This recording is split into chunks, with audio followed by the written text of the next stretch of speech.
The air in the barn is cold. It's a moonless night in 1943, somewhere in the rolling hills of the Dordogne region of France. A man, let's call him Jean, huddles in the hayloft, his breath turning to mist. He's not a soldier. He's a farmer. But tonight, he's waiting for a ghost. He listens, not for the sound of jackboots on the gravel road, but for a different sound. A low, guttural hum that doesn't belong in the French countryside. And then he hears it. A Westland Lysander, a British spy plane, painted pitch black, flying dangerously low and slow, its engine throttled back to a whisper. It passes overhead, a fleeting shadow against the stars. Something small detaches and falls, not a bomb, but a canister, trailing a short ribbon of silk.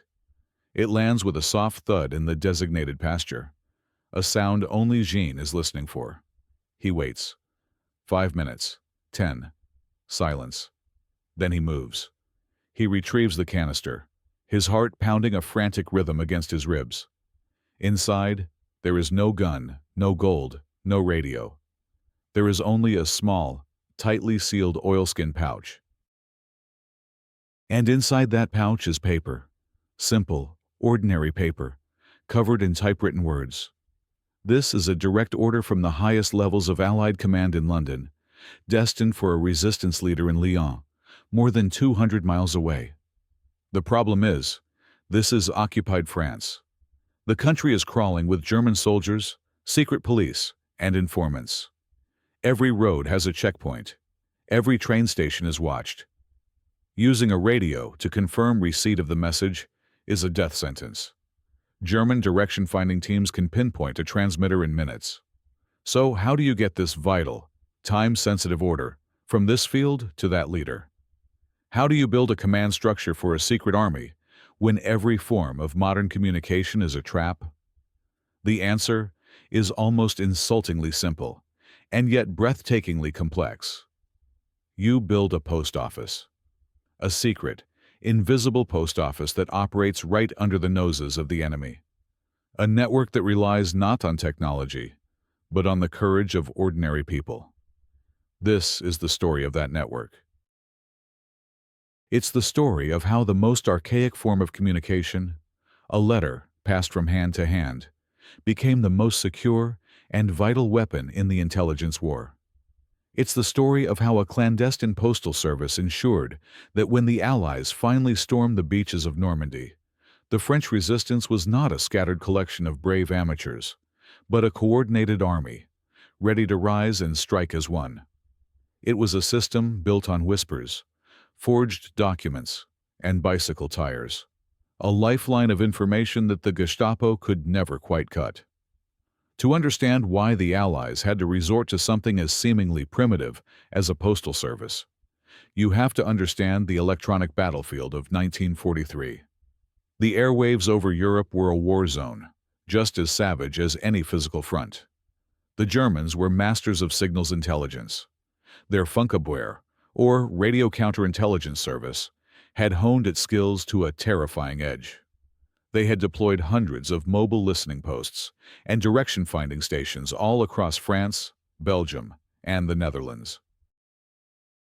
These weren't clumsy, oversized antennas. They were sophisticated units, often disguised in innocuous-looking commercial vans or hidden in the attics of commandeered buildings. When a resistance radio operator, a pianist, as they were called, began transmitting, a deadly clock started ticking. The first few seconds of their Morse code signal were enough for 2 or 3 separate listening posts to get a bearing. Within a minute, those bearings would be triangulated on a map at a regional headquarters. Within 5 minutes, a Gestapo team would be kicking in the door. The stories of captured pianists are the stuff of nightmares. Take the case of the Prosper network in Paris. It was one of the largest and most effective early circuits run by the British Special Operations Executive, or SOE. Its radio operator, Gilbert Norman, was a professional, cautious, and skilled. But the sheer volume of information he had to transmit, reports on troop movements, factory outputs, coastal defenses, forced him to stay on the air for dangerously long periods. In June of 1943, the Germans, who had been patiently listening and plotting his transmission patterns, finally pounced. The net they cast was devastating. Norman was arrested, and the capture of his radio and, crucially, his codebooks, led to a catastrophic chain reaction. The Germans used his captured set in a technique they called Funkspiel, or radio game. They forced captured operators to transmit messages back to London, lulling their handlers into a false sense of security, all while systematically rounding up every agent, every safe house, and every contact associated with the network. The Prosper network was not just broken, it was annihilated. More than 100 agents and local helpers were arrested and would eventually be executed or die in concentration camps. London learned a brutal lesson. Relying on the radio was like playing Russian roulette. It wasn't a matter of if a network would be compromised, but when. The more successful a resistance group became, the more information it generated, and the more it had to transmit, increasing its vulnerability with every dit and da. A new method was needed, a method that was silent, a method that left no electronic footprint, a method that couldn't be triangulated from 100 miles away. This critical need, born from the smoking ruins of compromised radio networks, was the seed from which the invisible postal route would grow. The High Command realized that to orchestrate the grand symphony of sabotage and intelligence gathering required for D-Day, they needed a communication system that was slow, steady, and above all, silent. They needed to go back to basics. They needed to deliver the mail. The idea didn't spring from the mind of a single genius. It evolved, whispered in the corridors of power in London, specifically in the clandestine headquarters of the Special Operations Executive on Baker Street. This was the organization Winston Churchill had famously ordered to set Europe ablaze. Its leaders, men like Major General Colin Gubbins, were not traditional military thinkers. They were masters of unconventional warfare, men who understood that a farmer with a pitchfork in the right place could be as valuable as a soldier with a rifle. They were grappling with the central paradox of resistance. To be effective, isolated cells needed to be coordinated, but coordination created communication, and communication led to capture.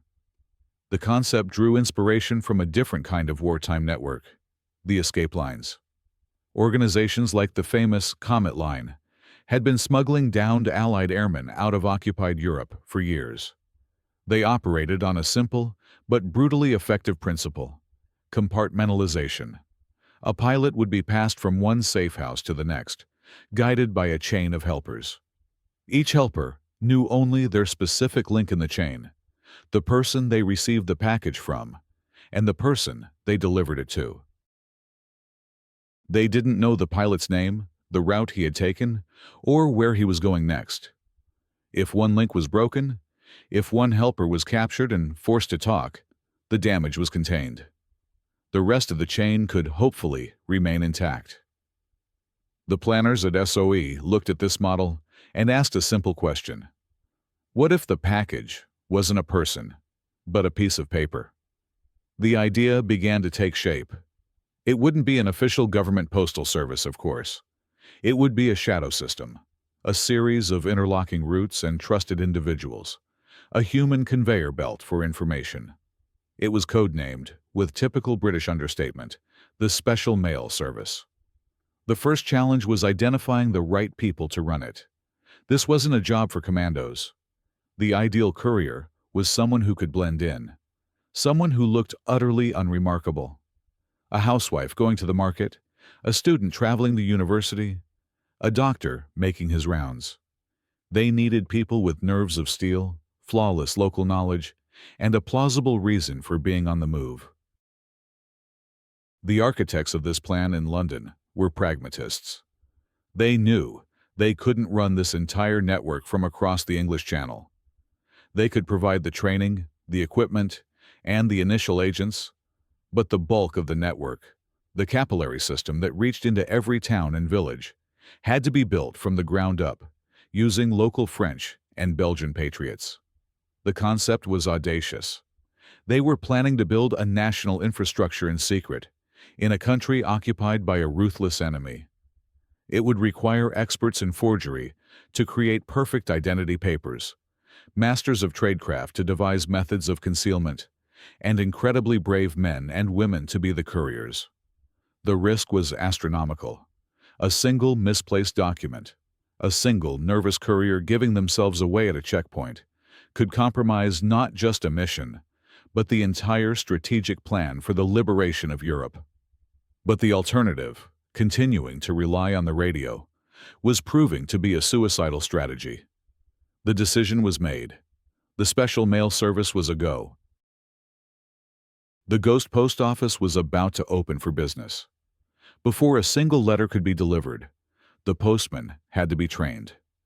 The first wave of agents, the ones who would parachute into France to establish the main arteries of this new system, were not recruited from the ranks of grizzled soldiers. They were often selected for their language skills and their background. Many were French citizens who had escaped to Britain after the fall of France, or British nationals who had spent their childhoods there and spoke flawless, unaccented French.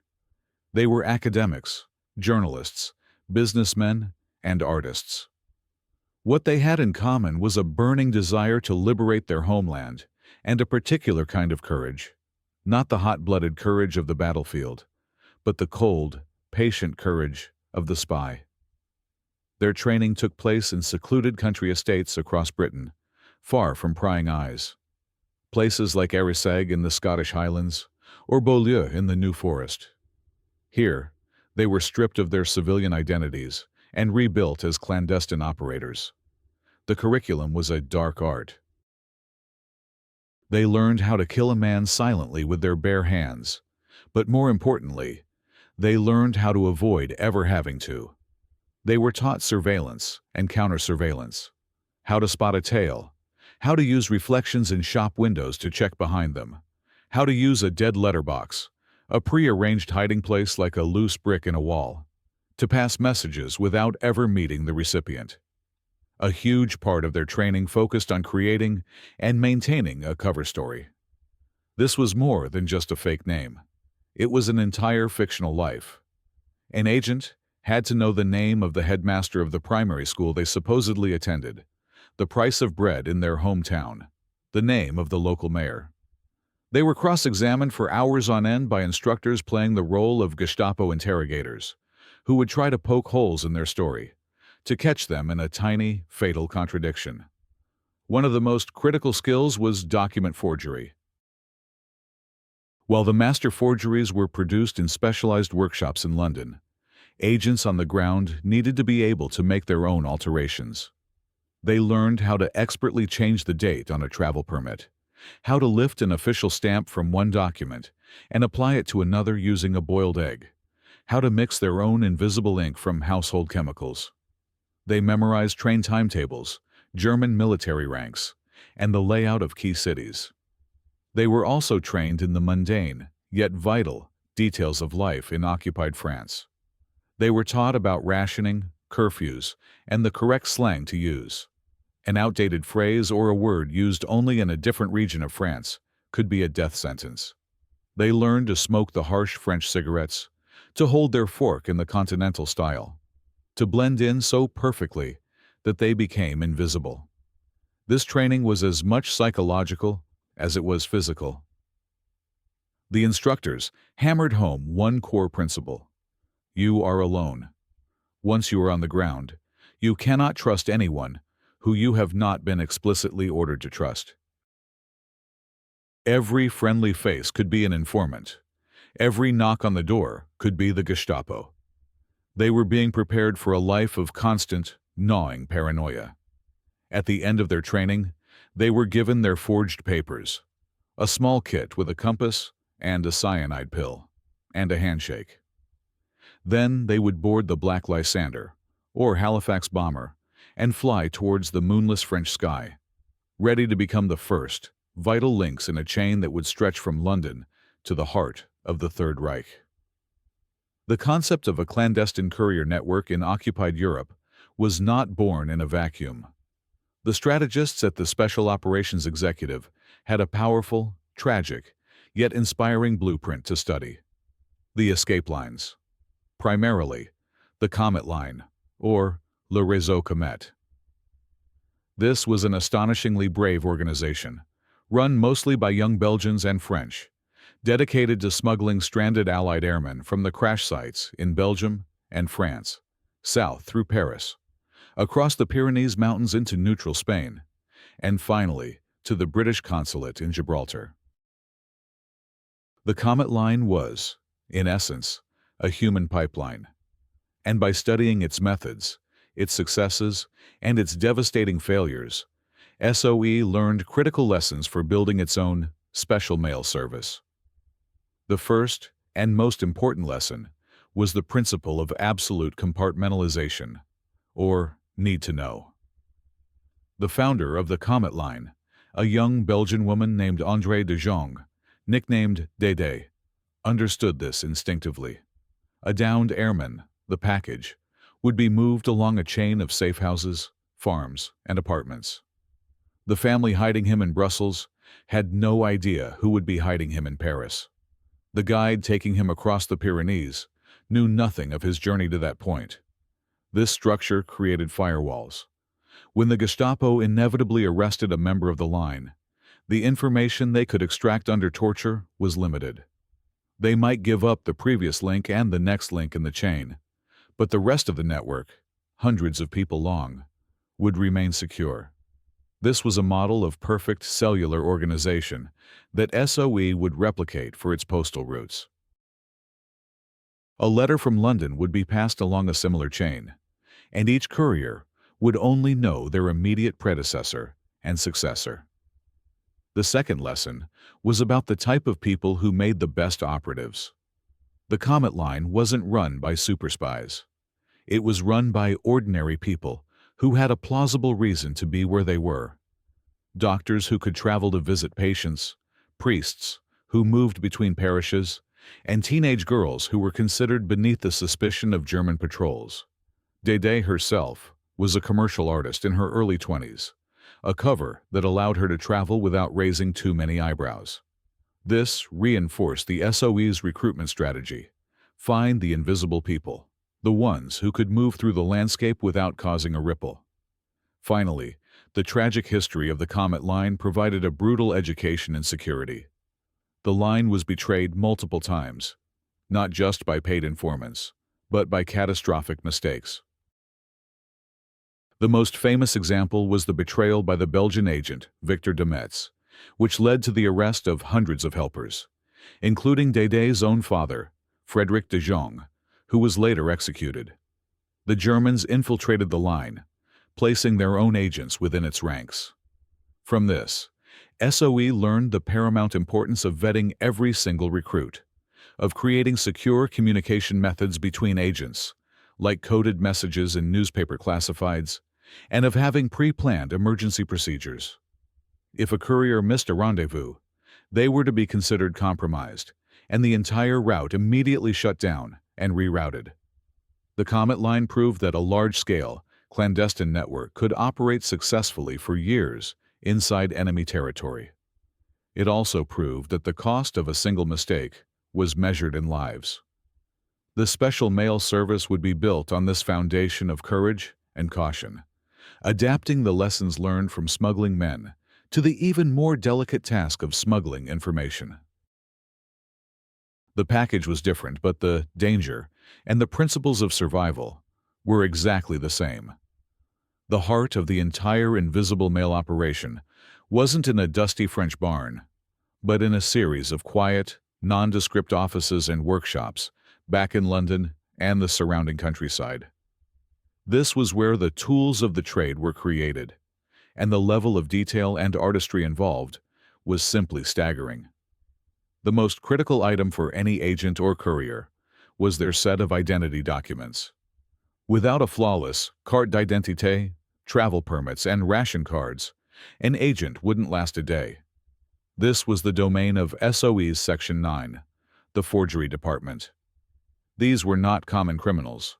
They were master printers, artists, chemists, and engravers, recruited for their unique and highly illegal skill sets.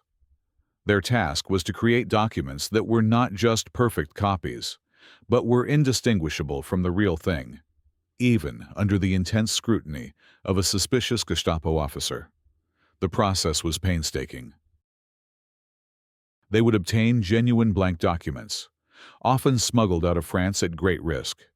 They would then analyze every aspect of the original: the precise weight, texture, and composition of the paper, the watermark, the specific typeface used by the German and Vichy authorities, the chemical signature of the ink.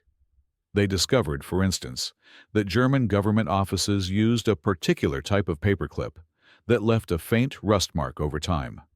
So, the forgers would apply a tiny dab of a special chemical solution to their documents to replicate that exact rust stain. They became obsessed with the minutiae of bureaucracy. They knew which government offices used purple ink pads and which used black. They knew that a certain official in Lyon always signed his name with a slight upward flourish. They replicated these quirks with perfect accuracy. They even created entire backstories for their documents, aging them to look appropriately worn. A brand new identity card would be a red flag, so they would carry the forged cards in their wallets for weeks, folding them, rubbing them with dirt, and even spritzing them with pocket lint to make them look authentic. The stamps were another challenge. Official stamps were the ultimate sign of authenticity. The forgers became master engravers, carving perfect replicas of the intricate rubber stamps used by the German military commandants and French prefectures. They developed techniques for lifting original ink signatures and postmarks from unimportant documents and transferring them flawlessly onto their forged papers. Beyond identity cards, they created a whole suite of supporting documents. Work permits that stated an agent was an essential worker, giving them a reason to travel after curfew. Letters from fictional family members discussing mundane affairs to be found during a search. Even ration cards with the correct number of coupons clipped out for that specific week. The concealment of the messages themselves was another art form. Microphotography was key.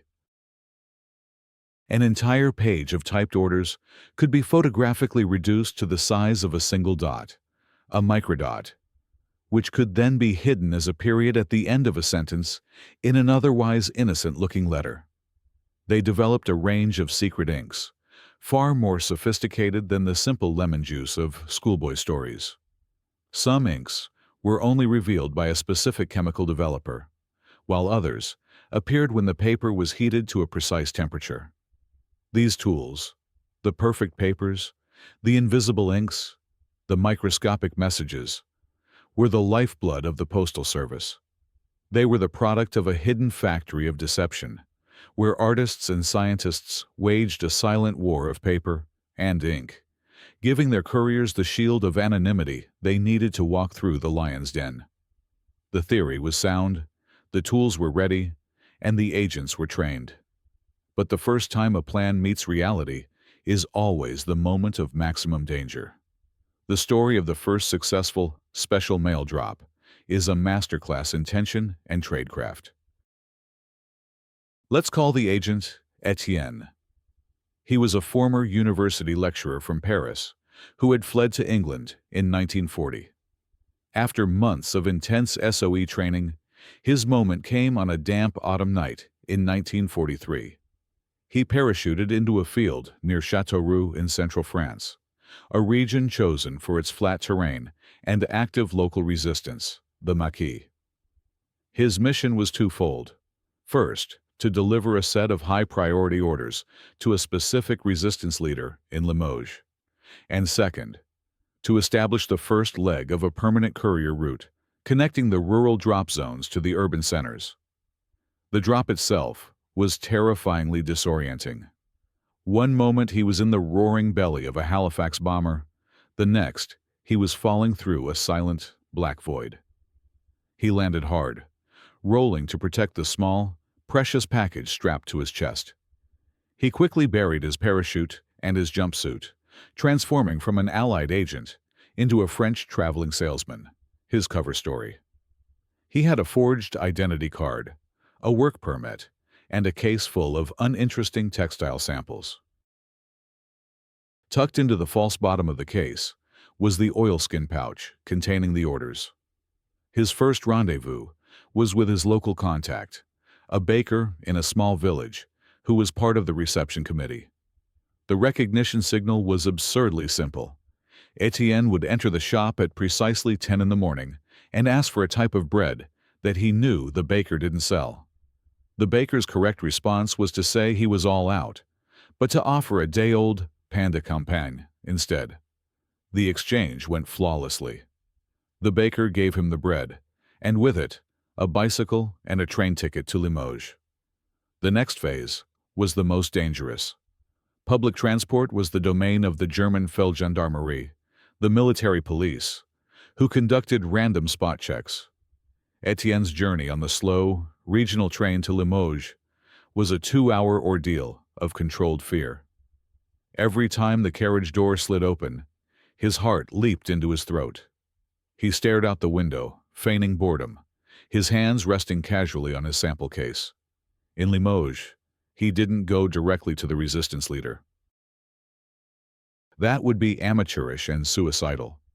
Instead, he proceeded to a pre-arranged dead letter box. In this case, it was a specific public library. Following his instructions, he went to the section on agricultural history, found a particular dusty old textbook on 18th century crop rotation, and slipped the small package inside its pages, leaving it on the shelf. He then left the library without a backward glance. He had done his part. 2 hours later, a young woman, a university student who worked part-time stacking shelves in the library, retrieved the book as part of her routine tidying. She felt the slight bulge in its pages, took the book to a back room, and removed the package. She then continued her shift. Later that evening, she would deliver the package, hidden in her basket of groceries, to the true recipient. The chain was complete. The message had been delivered without any two links in the chain, except for Etienne and the baker ever meeting. It was slow. It was nerve-wracking, but it was secure. The first drop was a success. The invisible post office had just made its first delivery. Now, the real work could begin, scaling this one successful delivery into a national network. The initial agents parachuted in from Britain were the seeds, but for the network to grow into a sprawling tree, it needed to be rooted in local soil. The most critical and dangerous phase of building this special mail service was the recruitment of local French and Belgian citizens. This was a delicate process, a high-stakes gamble where a single misjudgment could lead to disaster. The SOE agents, known as organizers, didn't simply walk into a town and start asking for volunteers. They were trained to be patient, to observe, and to listen. An organizer might spend weeks in a new town, living under their cover story, frequenting the local cafes and shops, getting a feel for the political temperature. They were listening for the quiet grumblings of discontent, for the person who spoke a little too loudly against the German occupiers or the Vichy regime. But overt patriotism was often a red flag. The loudest anti-German talk could come from an agent provocateur, a Gestapo plant trying to entrap people. The best candidates were often the quiet, steady, reliable ones. The organizers looked for people in key positions. A railwayman was invaluable. A train guard or a station master had a legitimate reason to travel and access to the rail network, the arteries of the country. They could carry messages hidden in their lunchboxes, in maintenance equipment, or taped to the underside of a carriage, and they could observe German troop and supply movements on a daily basis. Postal workers were another prime target.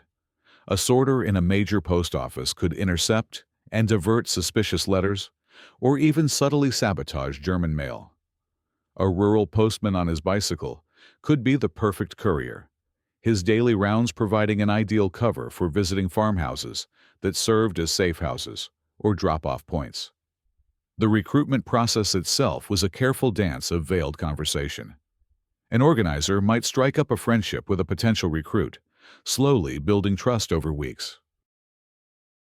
They would talk about the war, about the BBC broadcast from London, gauging the person's sympathies. The final approach was always indirect. It might be a question like, "My cousin in the next town is ill, and the post is so unreliable. Is there any way you could take a letter to him on your next run?" The recruit's response to this seemingly innocent request would determine everything. If they agreed without hesitation, it was a good sign. The first task would be something simple and low risk. Only after they had proven their reliability and courage would they be brought deeper into the network.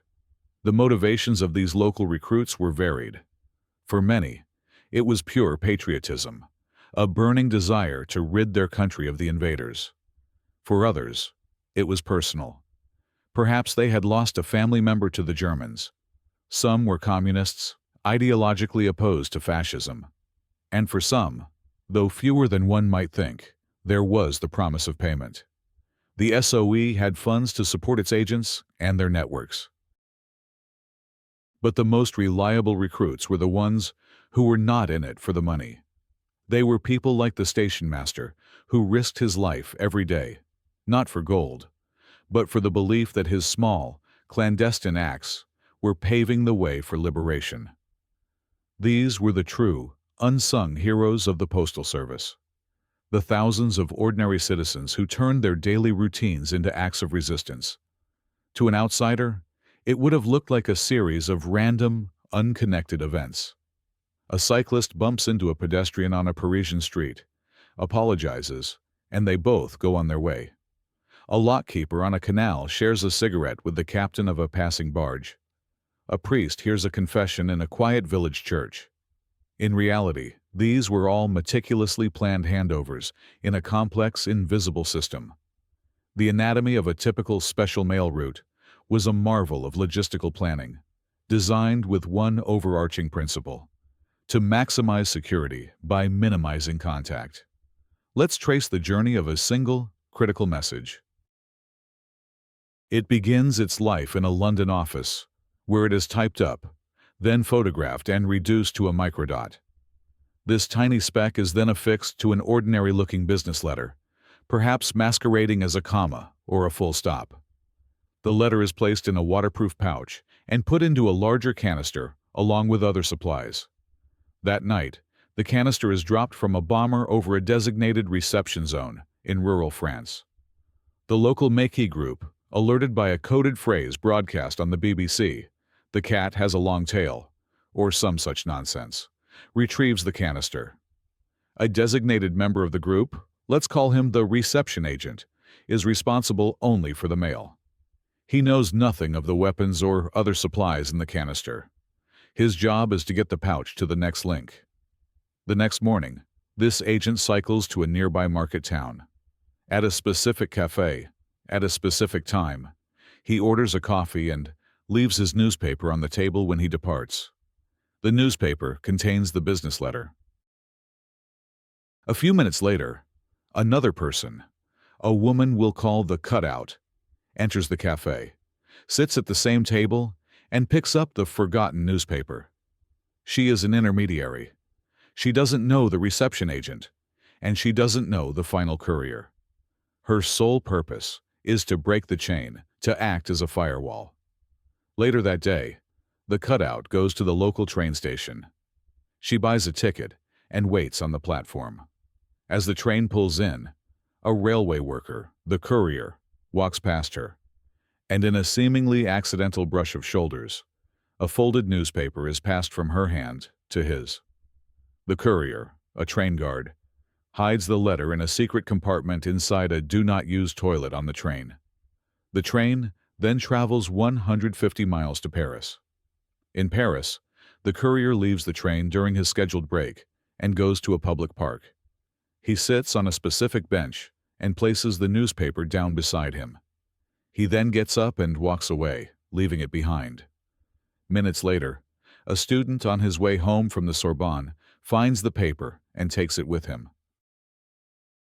This student is the final link. He takes the letter to his small apartment, where he knows how to use a specific chemical to reveal the location of the microdot. Using a microscope, he reads the message. He then burns the original letter.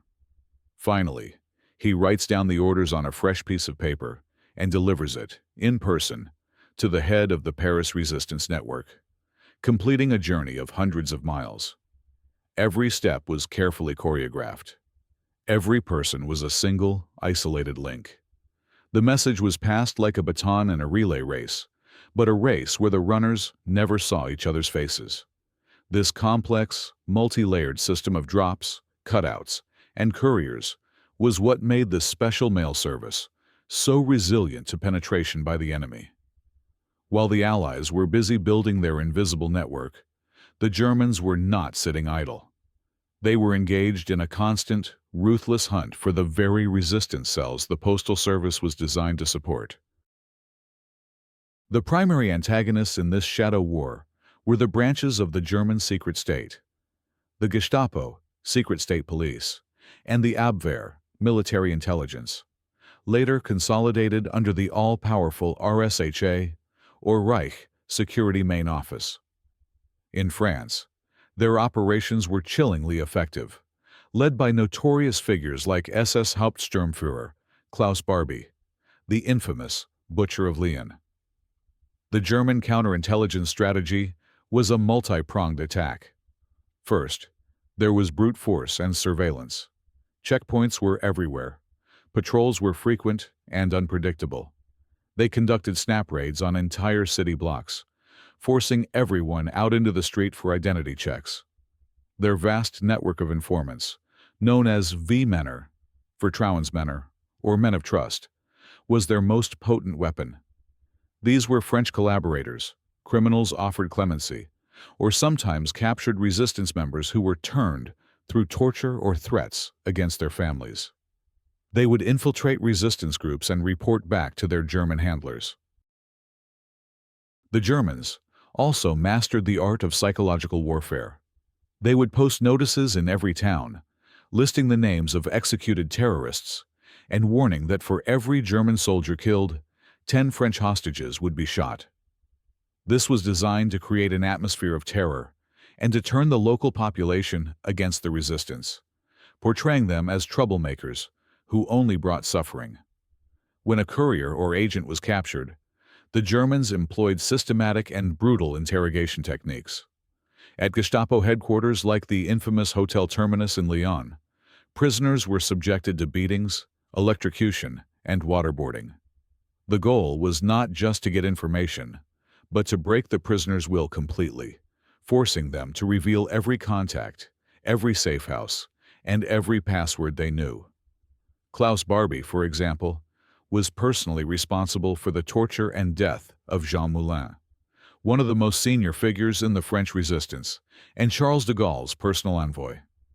Moulin was captured, likely due to a betrayal, and tortured for days but revealed nothing. He died on a train to Germany, a testament to the incredible bravery of the resistance, but also a stark reminder of the barbarity they faced. The Germans also actively monitored all official channels of communication. They opened and read vast quantities of mail, listened in on telephone calls, and had teams of analysts looking for any coded language or unusual patterns.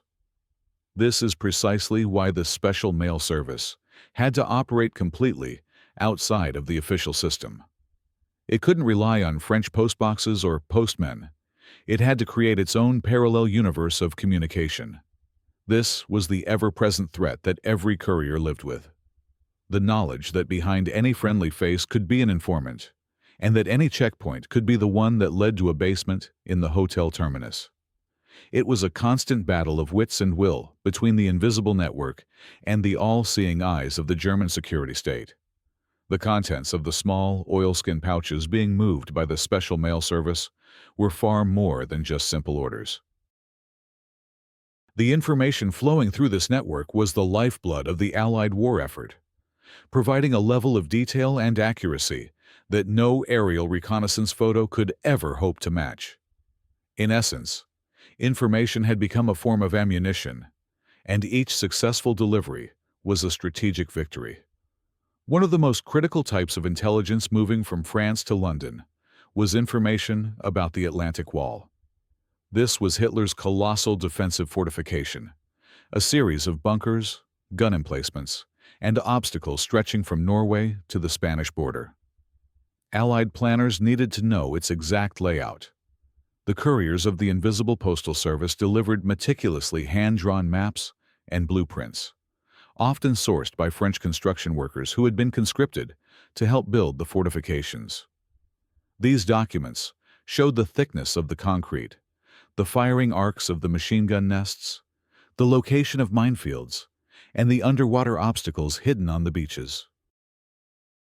This intelligence, delivered piece by piece over many months, was absolutely vital for the D-Day planners in selecting the landing sites in Normandy and developing tactics to breach the defenses.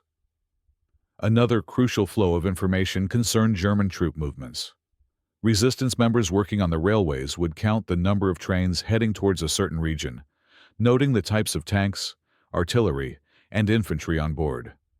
This data, scribbled on scraps of paper and fed into the courier network, allowed Allied intelligence to build a remarkably accurate picture of the German order of battle in France. They knew the strength and location of almost every major Wehrmacht and SS Panzer division. This was priceless information that would allow the Allies to anticipate German counterattacks after the invasion.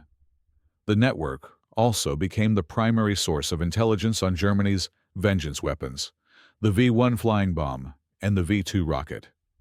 Agents on the ground located the secret launch sites, often heavily camouflaged in forests and quarries in the Pas-de-Calais region. They provided sketches of the sites, details of the launch ramp configurations, and reports on the frequency of supply deliveries.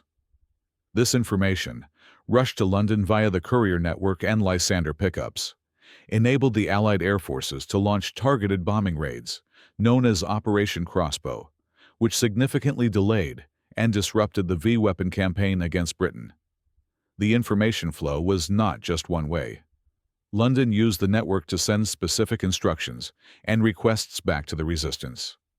They would ask for detailed reports on the morale of German troops, the effectiveness of Allied bombing on a particular factory, or the location of a specific German commander's headquarters. The Special Mail Service turned the French resistance into a vast, continental-wide intelligence agency, an army of thousands of pairs of eyes and ears, all reporting back to a central brain in London. The courage of the couriers ensured that this vital strategic information arrived safely, transforming scraps of paper into weapons that would save thousands of Allied lives on the beaches of D-Day. The life of a courier was a tightrope walk over a chasm of instant death, and every journey, every checkpoint, every casual conversation was a test of nerve. Sooner or later, every courier had a close call, a moment where luck, quick thinking, or pure audacity was the only thing that stood between them and a Gestapo cell. The story of Luc, a student from Rennes, tasked with transporting documents to Paris, became a legend within the network. His journey began smoothly. He had his forged papers, a plausible reason for travel, visiting a sick aunt, and the documents were cleverly concealed within the binding of a thick, boring textbook on philosophy. On the train, however, a German Feldgendarmerie patrol entered his carriage, working their way down the aisle, checking papers with cold, methodical efficiency. Luc's heart began to hammer against his ribs, but he forced himself to remain calm, to appear slightly bored and annoyed by the interruption, just like any other passenger. He handed over his identity card. The German sergeant examined it, front and back, holding it up to the light. He seemed satisfied, but then his eyes fell on the heavy book in Luc's lap. "What are you reading?" he asked in heavily accented French. "Kant," Luc replied, hoping the sheer dullness of the subject would end the conversation. The sergeant grunted. He was clearly bored. But then, a younger, more eager corporal beside him, perhaps trying to impress his superior, chimed in. "Let me see it." Panic flared in Luke's chest, cold and sharp. Giving up the book meant certain death. He had to think, fast. Instead of looking scared, Luke affected an expression of academic arrogance. "I doubt it would interest you," he said dismissively. "It's a critique of pure reason. Very dense." This was a calculated gamble. He was banking on the soldiers being simple men, with no interest in intellectual pursuits. The sergeant was about to wave him on, but the young corporal, stung by the perceived insult, insisted. "Orders are orders. We check everything." The corporal reached for the book. In that split second, Luke made a decision. He didn't clutch the book tighter. He did the opposite. He thrust it into the corporal's hands with a sigh of exasperation, as if burdened by having to deal with such simpletons. "Fine, fine, if you must. I recommend starting with a chapter on the transcendental aesthetic. It's a real page-turner," he said, his voice dripping with sarcasm. The corporal, now holding the heavy, imposing-looking book, opened it. He was faced with a wall of dense, German philosophical text. He stared at it blankly for a second. The sergeant, impatient to finish the inspection, barked, "Are you going to read it or give it back? We have a whole train to check." Flustered and slightly embarrassed, the corporal shoved the book back into Luke's hands. "Just another boring student," he muttered to the sergeant. The patrol moved on. Luke sat, his hands trembling slightly, the heavy book feeling like it weighed 1,000 pounds. He had stared into the abyss and survived, not with a weapon, but with a deep understanding of psychology and a perfectly timed dose of intellectual snobbery. These were the moments that defined the lives of the couriers, the harrowing seconds where the fate of a mission and their own lives hung on a single, perfectly chosen word. The daily reality for a courier in the special mail service was a relentless psychological grind. It was a life of profound loneliness and constant, corrosive fear. These agents existed in a state of perpetual performance, their true selves buried deep beneath a carefully constructed facade. Every waking moment was an act. Waking up in a cold, unfamiliar safe house, they had to immediately become the person their papers said they were. The traveling salesman, the insurance adjuster, the student. The mask could never slip. The mental strain was immense. They had to memorize an incredible amount of detail. Their cover story, recognition phrases, emergency contact protocols, the locations of dead letterboxes, and the train timetables. A single mental lapse, asking for directions to a street in what was supposed to be their hometown, for example, could be fatal. Paranoia was a necessary survival tool, but it was also a poison.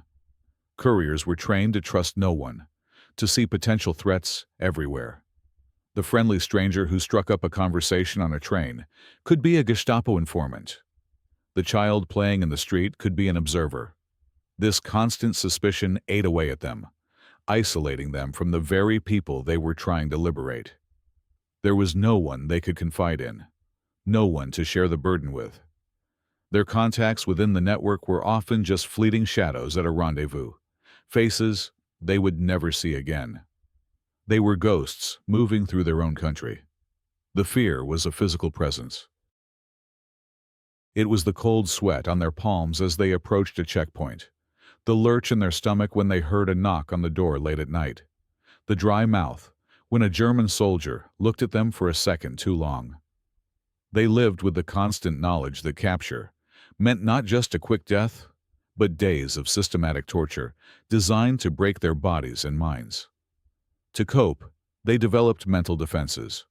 Some focused on the mundane details of their cover identity, immersing themselves so deeply in the role that it felt real. Others relied on a dark, fatalistic humor, joking about the absurdity of their situation.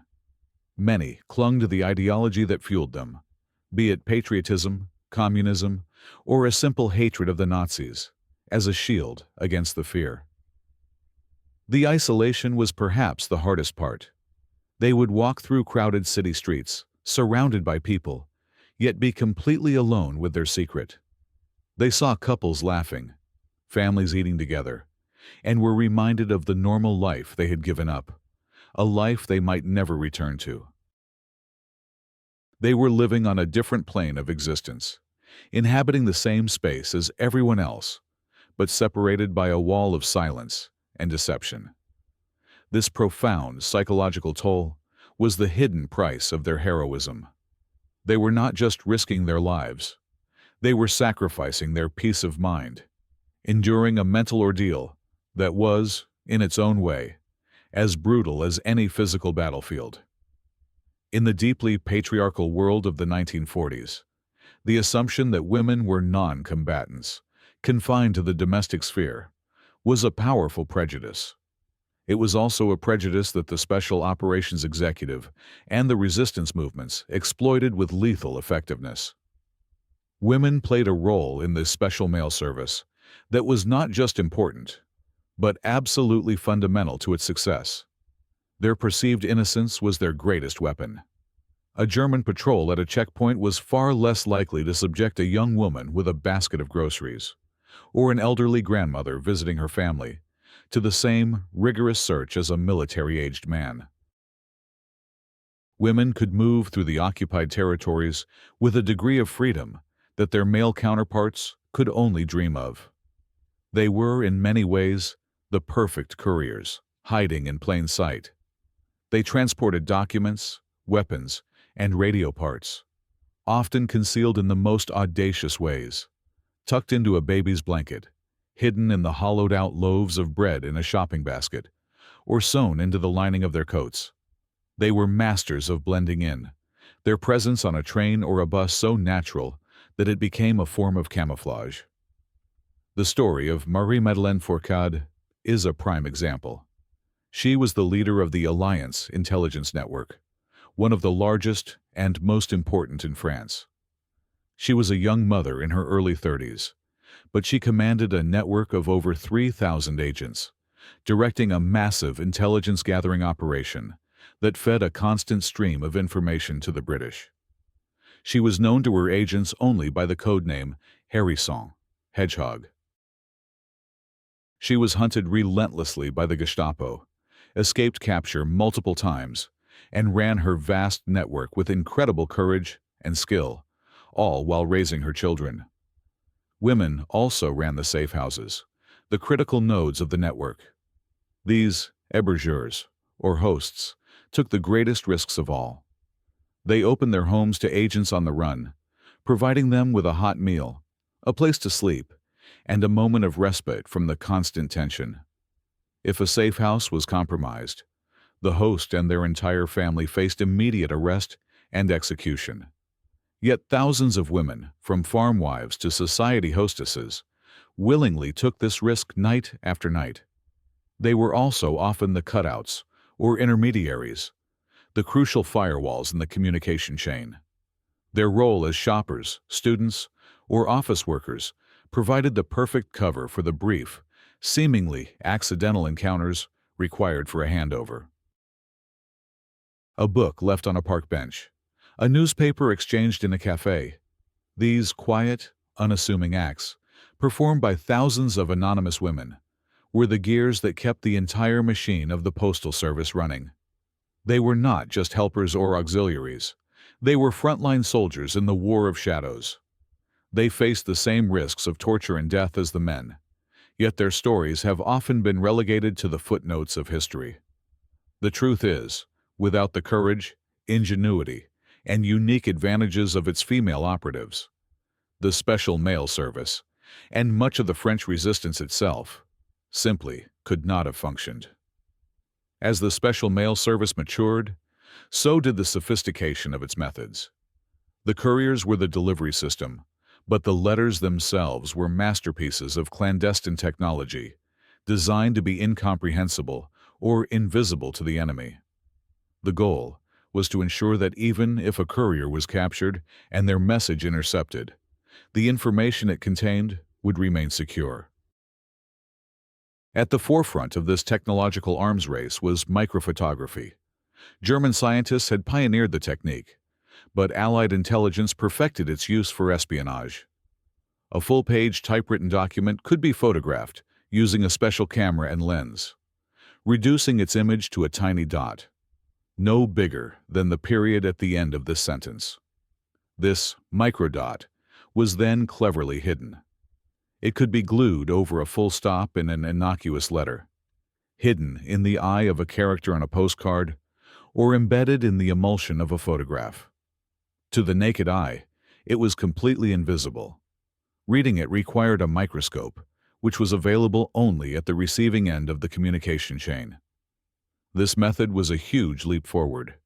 A courier could be stopped and subjected to a thorough search, their letters read word for word by a German censor, and the hidden message would pass completely unnoticed.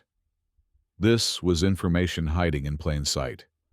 Alongside microdots, the use of secret inks, or ciphers, became standard practice. These were not the simple lemon juice and heat tricks of popular fiction. SOE's chemists developed a wide array of advanced formulas. Some inks were based on chemical reactions. A message would be written with a seemingly clear liquid. To reveal it, the recipient would have to brush the paper with another specific chemical, the reagent, which would cause the writing to appear. Without the correct reagent, the message was invisible.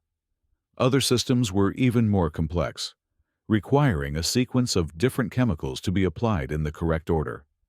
This meant that even if the Germans captured a courier and suspected the use of secret ink, they would have to guess the correct formula from thousands of possibilities. The methods of writing were also cunning. Messages were often written between the lines of a boring, personal letter, so the paper would appear to be filled with text, with no suspicious blank spaces. The content of the cover letter itself was carefully crafted to be as dull as possible. Complaints about the price of vegetables, news about distant relatives, to bore any censor into giving it only a cursory glance. To protect the most sensitive information, these techniques were often layered. A microdot containing vital blueprints might be hidden in a letter that also contained a secondary, less important message written in secret ink. This provided multiple layers of security. If one method was compromised, the other might still survive. This constant innovation in tradecraft was a crucial part of the Shadow War. It was a silent, intellectual battle fought in laboratories and workshops, a world away from the battlefields, but every bit as critical to the outcome of the war. It ensured that the vital messages carried by the couriers were wrapped in a cloak of scientific invisibility.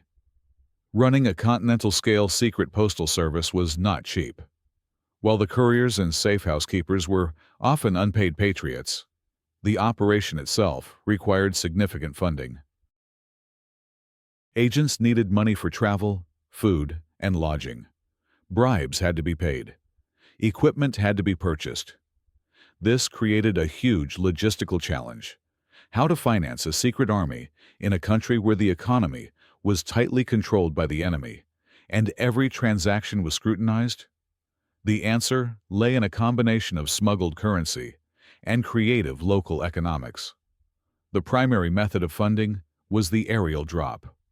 Along with weapons and messages, canisters dropped by SOE planes often contained large sums of money. This wasn't British pounds, which would be useless and suspicious. It was a mix of currencies.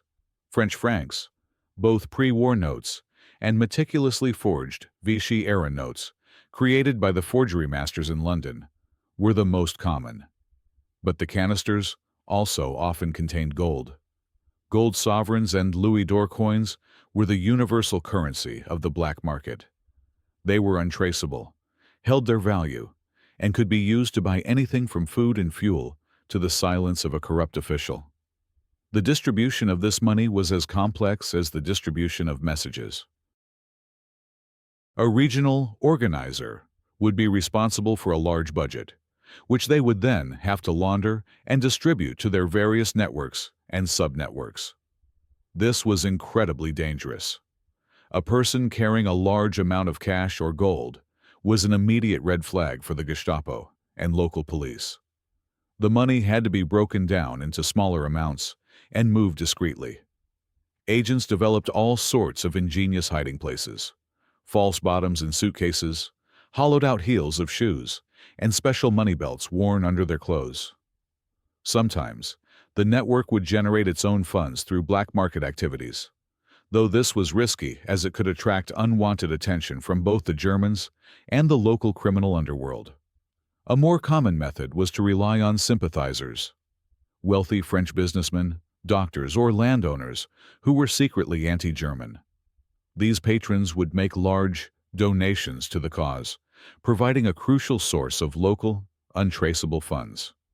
They might pay the rent for a safe house, provide a car for an agent, or simply hand over envelopes of cash.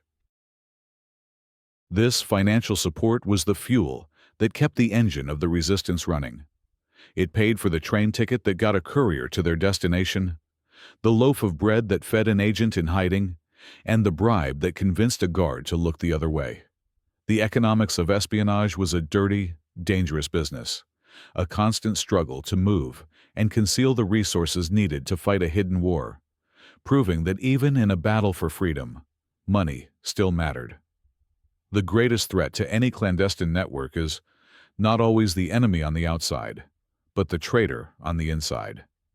A single act of betrayal could unravel years of patient, dangerous work, destroying lives and compromising operations on a catastrophic scale. The Special Mail Service, like all resistance organizations, was haunted by the constant fear of the informant. The reasons for betrayal were as varied and as tragic as human nature itself. Some were motivated by simple greed, tempted by the large rewards the Gestapo offered for information. Others were ideologues, fervent fascists who genuinely believed in the Nazi cause.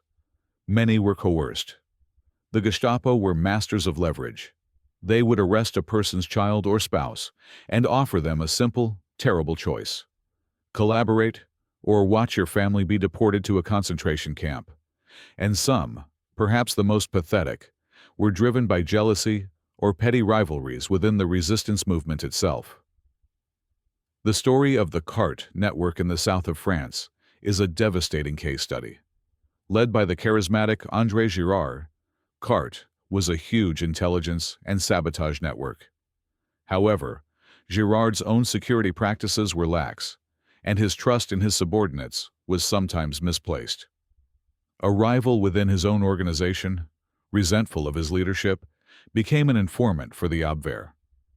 This traitor, codenamed Forrest, systematically fed the Germans information over a period of months. He provided names, locations of safe houses, and details of planned operations. The Germans didn't act immediately. They patiently collected the information, building a complete picture of the network structure. Then, in November of 1942, they struck. In a series of coordinated raids across the French Riviera, they arrested hundreds of CART agents. The network was not just broken, it was shattered. The consequences of such a betrayal were a horrifying domino effect. A captured courier, under torture, might give up the name of their contact. That contact, in turn, would be arrested and forced to reveal their own links in the chain. One by one, the firewalls of compartmentalization were breached, and entire sections of the postal route would collapse. When a network was thought to be compromised, London had to make a brutal calculation. They would immediately broadcast a coded warning message over the BBC, something like, "The sky is not blue today," signaling to all surviving agents to go to ground, to abandon their safe houses, and sever all contact. The entire route would be considered burned. It would then take months of dangerous work to rebuild it, to find new people, establish new safe houses, and create new routes, all while wondering if the new network also had a traitor in its midst. This constant threat of betrayal fostered a deep-seated paranoia that was both a survival mechanism and a psychological burden. It meant that even as couriers risked their lives daily, they had to be wary not just of the enemy, but sometimes, tragically, of each other. By early 1944, the Special Mail Service had become a robust and reliable communication channel. Its true strategic value was about to be unleashed in the most ambitious deception plan of the entire war: Operation Fortitude. The goal of Fortitude was to convince the German High Command that the main Allied invasion of Europe would take place at the Pas de Calais, the narrowest point of the English Channel, rather than the real target, Normandy. To make this deception believable, the Allies created a phantom army, the 1st U.S. Army Group, supposedly based in southeastern England, under the command of the famous General George S. Patton. They built inflatable tanks, dummy landing craft, and generated a massive volume of fake radio traffic to create the illusion of a huge invasion force preparing to strike at Calais. But for the deception to work, the Germans had to believe it. And the best way to do that was to have the information come from their most trusted sources: their own spies and the French resistance. This is where the invisible postal service played a starring role. The SOE began using the courier network to deliver a stream of carefully crafted, misleading orders and intelligence reports to resistance groups, especially those operating in the Pas de Calais region. These messages were designed to be intercepted or to leak to known German informants. For example, a set of orders would be sent to a resistance cell near Calais, instructing them to prepare to sabotage specific railway lines and bridges on a date after the actual D-Day landings in Normandy. The message would be deliberately sent via a courier route that London suspected was being monitored by the Germans.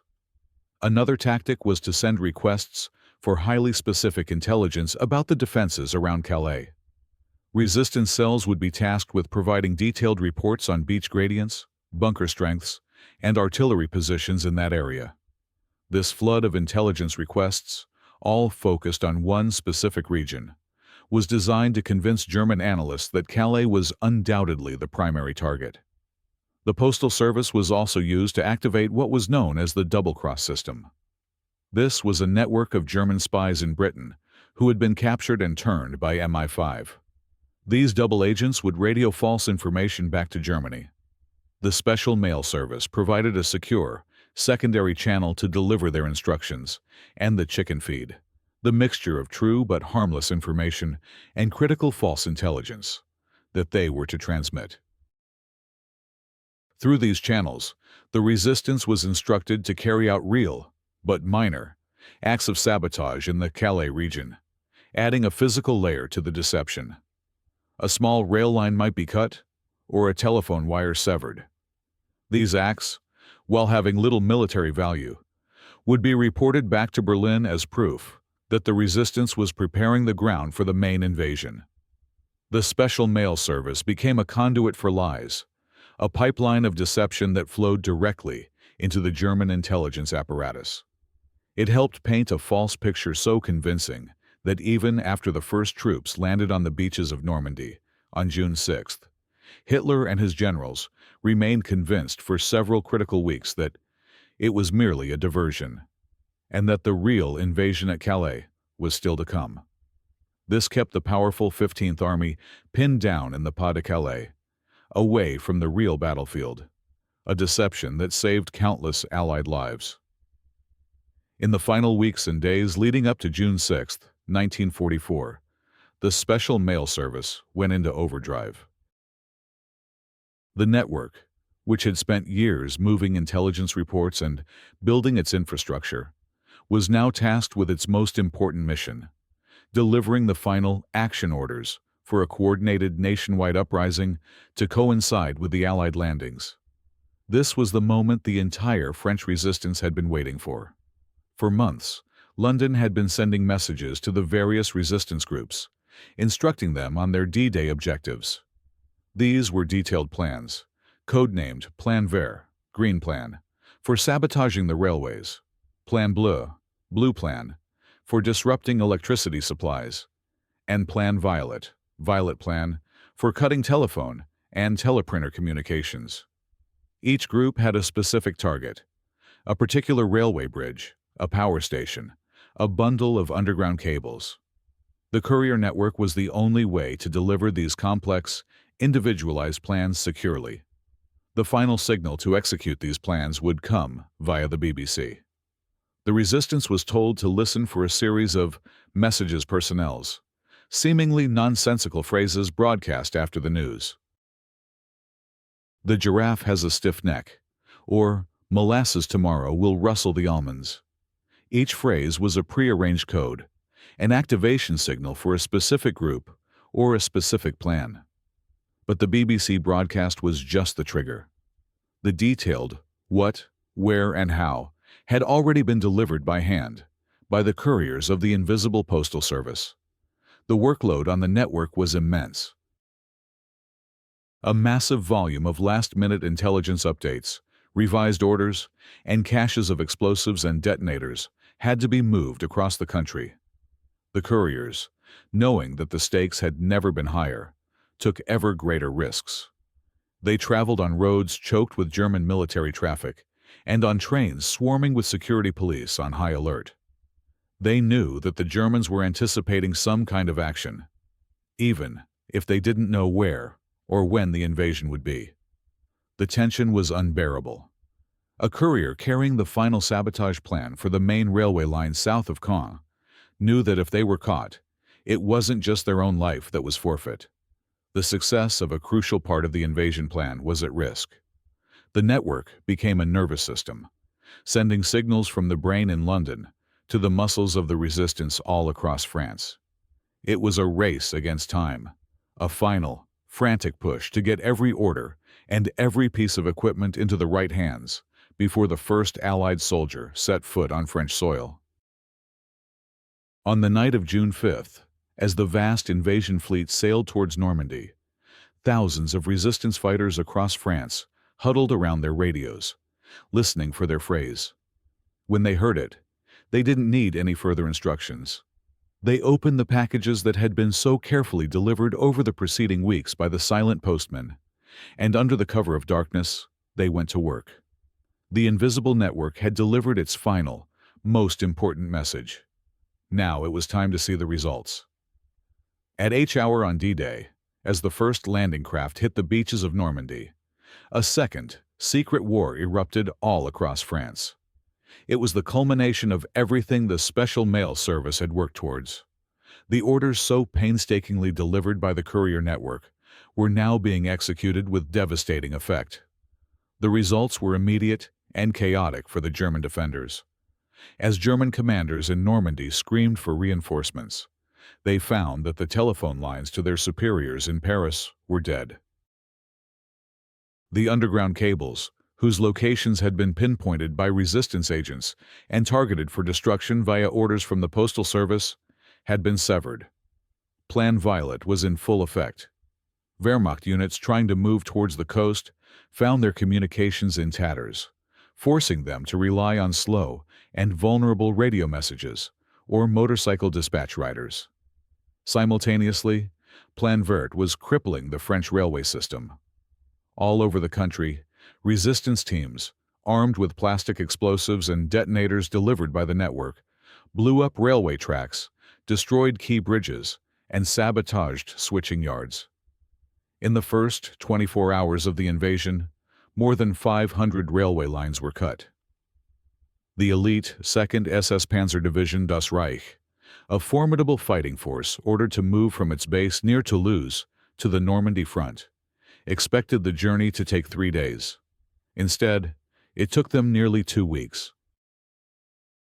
They were constantly harassed, their route blocked by demolished bridges and derailed trains, forcing them onto secondary roads where they were easy targets for Allied fighter bombers and resistance ambushes. This critical delay, orchestrated by orders delivered by the courier network, meant that a powerful German armored division was kept out of the battle during the most vulnerable phase of the Allied lodgment. The sabotage was not random. The targets had been carefully selected by Allied planners and communicated through the network. The goal was to create a railway desert, around the Normandy battlefield, isolating it from reinforcement and supply. Resistance groups derailed ammunition trains, attacked German supply depots, and created bottlenecks that tied up the entire transport system. The payoff for years of dangerous, painstaking work was tangible. The chaos and confusion sown by the resistance in the hours and days after the landing were invaluable. It prevented the Germans from mounting a swift, coordinated counterattack against the beachheads. It bought the Allies precious time to consolidate their forces and push inland. The German commander, Field Marshal Erwin Rommel, had famously said that the first 24 hours of the invasion would be decisive. The French resistance, armed and directed by the information delivered through the invisible postal service, played a crucial role in ensuring that those 24 hours were a nightmare for the German army. The silent postman had delivered the mail, and the mail had delivered chaos right to the enemy's doorstep. As the Allies broke out of Normandy and began the liberation of France in the late summer of 1944, the role of the Special Mail Service began to change. The front lines were now moving, and the nature of the war in France was shifting from clandestine resistance to open warfare. In the newly liberated areas, the network's function as a secret postal service became obsolete. There was a brief, euphoric period of celebration. Couriers and agents who had lived for years in the shadows, known only by their code names, could finally emerge into the light. There were emotional reunions between organizers and the local recruits they had worked with. People who had risked everything together, but had often never shared their real names. For many, it was the first time they could speak openly about their experiences, the first time they could shed the heavy burden of their secrets. But this period was also fraught with danger and moral complexity. As the German army retreated, a new, ugly chapter began: the epuration, or purge of collaborators. The resistance, including many members of the courier networks, took the lead in hunting down known informants and Gestapo agents. This was often a brutal affair, with summary executions and public humiliations of those who had worked with the occupiers. While many of those targeted were guilty, the process was chaotic and sometimes driven by personal vendettas, a dark postscript to the heroism of the liberation. For the agents of the Special Mail Service, the transition back to normal life was often difficult. After years of living on adrenaline and paranoia, the quiet routines of peacetime felt alien. They had become accustomed to a life of deception, of constantly looking over their shoulder. It was hard to switch off that instinct. Many found themselves restless, unable to settle back into their old jobs or relationships. The skills they had honed, lockpicking, silent movement, the art of lying, had no place in the new world they had helped to create. As the Allied armies pushed east towards Germany, the network itself began to unravel, but not completely. Some of its most experienced agents and couriers were retasked. They were attached to Allied military units, using their intimate knowledge of the local terrain and population to act as scouts and guides. Others were absorbed into the newly formed French intelligence services, their clandestine skills still very much in demand. The infrastructure of safe houses and contacts that had been so carefully built was now used to help hunt for fleeing Nazi war criminals. The liberation of France was not a clean ending, but a messy, complicated transition. The invisible postal service slowly dissolved, its mission accomplished. Its members, the silent postmen, faded back into the landscape, their extraordinary contributions known only to a select few. They had been the nervous system of the resistance, and now, with the body freed, they could finally let go. The victory and liberation came at a staggering price. The story of the Special Mail Service and the broader French resistance is one of incredible success and innovation. But it is equally a story of profound sacrifice. For every courier who survived, there were many who did not. Counting the exact cost is impossible, as the networks were, by their very nature, secret and decentralized. But estimates from post-war records paint a grim picture. It is believed that thousands of couriers, safe housekeepers, and radio operators involved in the various resistance communication networks were arrested by the Germans. Of those arrested, the vast majority were executed or died in concentration camps. For an agent in the field, the odds were not good. The average life expectancy of an SOE radio operator in France was only about 6 months. Couriers, while not as vulnerable as the pianists, faced constant risk. A single unlucky document check, a betrayal by an informant, or a simple mistake could lead to their capture. Capture was almost always a prelude to torture. The Gestapo did not operate under the Geneva Convention. Their goal was to extract information by any means necessary. The accounts of survivors from prisons like Frans in Paris or Montluc in Lyon are horrific. Prisoners were subjected to beatings, mock executions, and systematic brutality designed to break their spirit as well as their bodies. Many died under interrogation without revealing anything. The names of heroes like Jean Moulin are famous, but there were thousands of others whose stories of defiance unto death will never be told. The principle of compartmentalization, while effective at protecting the network as a whole, meant that when a courier was captured, they were utterly alone.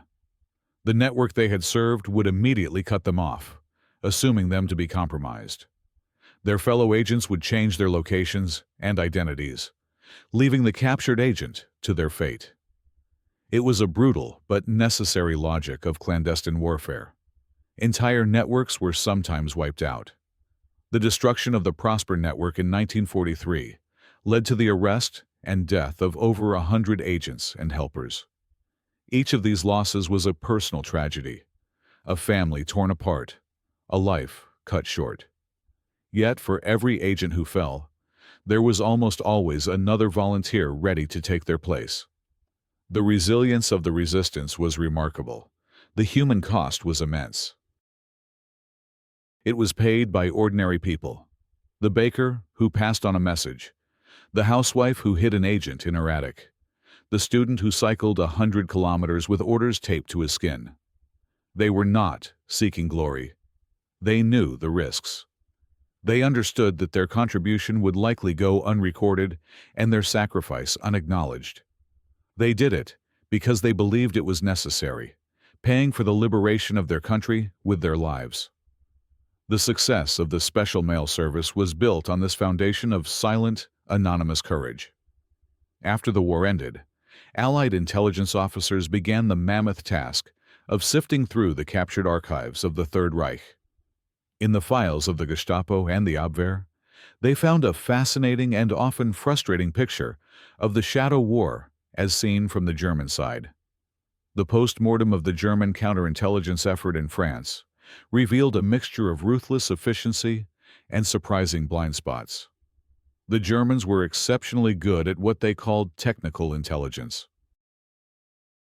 Their radio direction finding capabilities were first-rate, which is why they were so successful at hunting down resistance radio operators. They had also placed a high value on informants and infiltration, and their files were filled with detailed reports from their V-Männer, showing just how deeply they had penetrated some resistance networks. Their interrogation methods, though barbaric, were often effective at extracting information and unraveling parts of the resistance structure. However, the captured documents also revealed their profound frustration with the low-tech, human-based courier systems. The Special Mail Service was, in many ways, their ghost. It left no electronic signals to trace. It had no central headquarters to raid. It was a decentralized, organic entity that was incredibly difficult to map, let alone destroy. German intelligence reports frequently complained about the primitive, but infuriatingly effective methods used by the resistance. They could catch individual couriers, but they struggled to grasp the full scope of the system. Because of the strict compartmentalization, a captured courier could usually only identify one or two other people in the chain.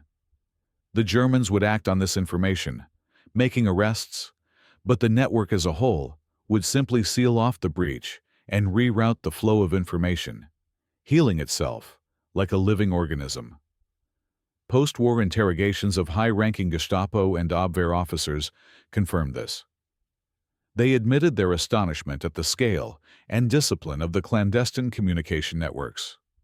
They had grossly underestimated the willingness of ordinary French citizens to risk their lives. They had assumed that their campaign of terror and reprisals would cow the population into submission. Instead, it often had the opposite effect, stiffening resolve and making recruitment for the resistance easier. They were fighting a conventional war against an unconventional enemy. They were an army of occupation trying to police an entire nation, and they simply did not have the manpower or the local knowledge to be everywhere at once. The Special Mail Service exploited this perfectly, using its knowledge of back roads, local customs, and trusted individuals to operate in the seams of the German security apparatus. The German perspective confirms the genius of the Allied strategy. By choosing to fight the communication war on their own terms, using human ingenuity instead of vulnerable technology, the resistance had created a weapon that the German intelligence machine, for all its vaunted efficiency, could never truly defeat. The end of the Second World War did not mean the end of espionage. It simply marked the beginning of a new, colder kind of conflict. The techniques and tradecraft honed in the crucible of occupied France by the Special Mail Service did not disappear.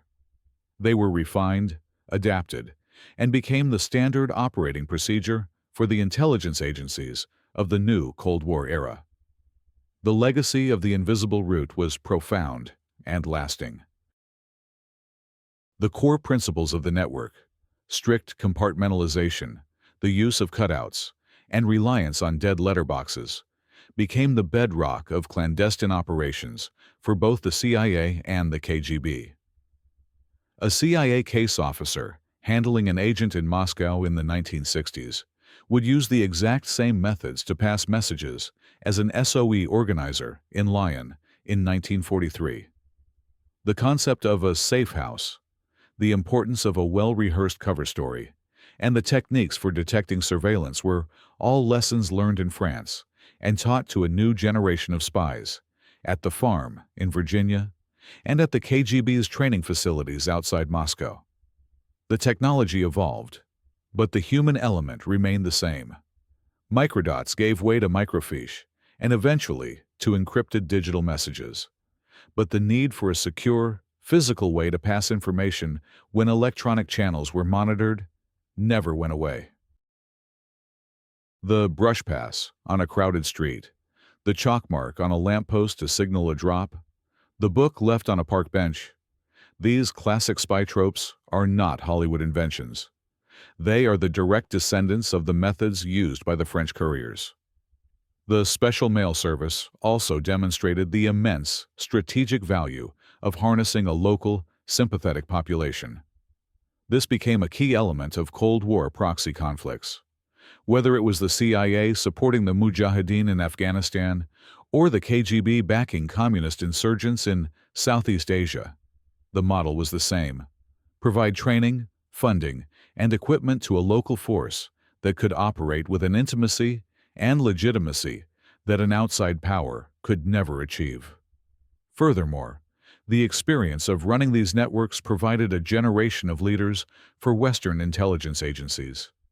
Many of the key figures who founded the CIA's Directorate of Operations were veterans of the OSS, the American equivalent of SOE, and had first-hand experience working with the European resistance movements. They brought with them a deep understanding of the practical, dirty, and dangerous business of running human intelligence networks. The invisible postal route was more than just a wartime exigency. It was a proving ground for the tradecraft of modern espionage. It was a masterclass in how to build a resilient, decentralized, and effective intelligence network right under the nose of a powerful and ruthless enemy. The silent postman of France may have faded into history, But their methods became the secret grammar of the 40-year twilight struggle between East and West. When the victory parades marched down the Champs-Élysées, the crowds cheered for the soldiers in uniform, the generals in their cars, and the famous resistance leaders on the podium. But the true architects of the victory, the ones who had made the coordinated liberation possible, were not there. They were watching from the crowd, or were already back in their hometowns, trying to rebuild their ordinary lives. They were the unsung heroes of the war: the bakers, the teachers, the farmers, the students, the housewives, the men and women of the special mail service. Their names are not in the history books. There are few monuments to their courage. They operated in the shadows, and that is where their stories have largely remained. They were not spies in the glamorous sense of the word. They did not carry silenced pistols or wear expensive suits. They carried shopping baskets and wore worn-out work clothes. Their primary weapon was their own breathtaking courage and their ability to appear completely, utterly normal. They faced a choice. When their country was occupied, they could have kept their heads down, complied, and survived. It would have been the easy choice, the safe choice. Instead, they chose to act. They chose to risk not only their own lives, but the lives of their families, for a cause they believed in. They did not topple the Nazi regime by themselves. They were one part of a vast, global effort. But their contribution was unique and irreplaceable. They were the threads that stitched the resistance together, transforming thousands of scattered, isolated acts of defiance into a cohesive, strategic force. They ensured that when the Allied armies arrived, they were not landing in a totally hostile country, but were met by a secret army, ready and waiting to assist them. This is the ultimate lesson of the invisible route. It is a story about the power of ordinary people to achieve extraordinary things. It demonstrates that history is not only shaped by great armies and famous leaders, but also by the quiet, anonymous acts of bravery performed by countless individuals. It reminds us that sometimes the most powerful weapon in a war is not a tank or a bomber, but a simple message, delivered by hand, that says, "You are not alone, and the time to act is now." The silent postmen of France delivered that message, and in doing so, they helped deliver a continent from tyranny.